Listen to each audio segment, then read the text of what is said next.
নারায়ণগঞ্জে আলোচিত বিশ্ববিদ্যালয় ছাত্র সীমান্ত হত্যা মামলার রায়ে ৩ আসামিকেই ফাঁসির আদেশ দিয়েছেন আদালত। দুপুরে জেলা জজ আদালতের বিচারক শামীম আজাদ এই রায় ঘোষণা করেন। ৩ আসামির মধ্যে অনেকের বিরুদ্ধে ৫টি, আকাশের বিরুদ্ধে 10টি ও চান্দিবাবুর বিরুদ্ধে একটি হত্যা মামলা রয়েছে।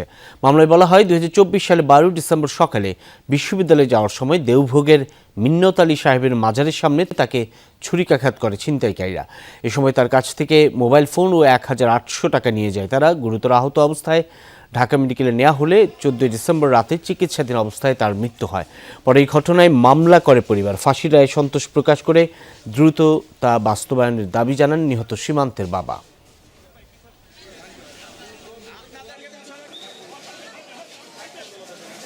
বিশ্ববিদ্যালয়ের ছাত্র ওয়াজের সীমান্ত বিশ্ববিদ্যালয়ে যাওয়ার উদ্দেশ্যে ভোরবেলা বাসা থেকে বের হওয়ার পথে ছিনতাইকারীদের ছুরিকাঘাতে নিহত হয় এবং ৩ জন ছিনতাইকারী পরবর্তীতে ধৃত হয়।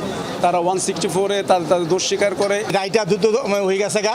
আমি সকলের প্রতি আমি কিন্তু প্রকাশ করি।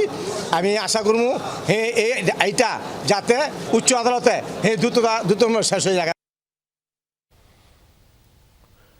এদিকে গাজীপুরের কালিয়াকৈরে শিশু মুসা হত্যা মামলার রায়ে এক ব্যক্তিকে মৃত্যুদণ্ড এবং ১০,০০০ টাকা অর্থদণ্ড দিয়েছেন আদালত। দুপুরে জেলা ও দায়রা জজ আদালতের বিচারক আলমগীর আল মামুন এই রায় ঘোষণা করেন। মামলায় উল্লেখ করা হয় ২০২৩ সালের ২৬ জুন কালামপুর উত্তরপাড়া এলাকা থেকে নিখোঁজ হয় ৫ বছরের শিশু মুসা।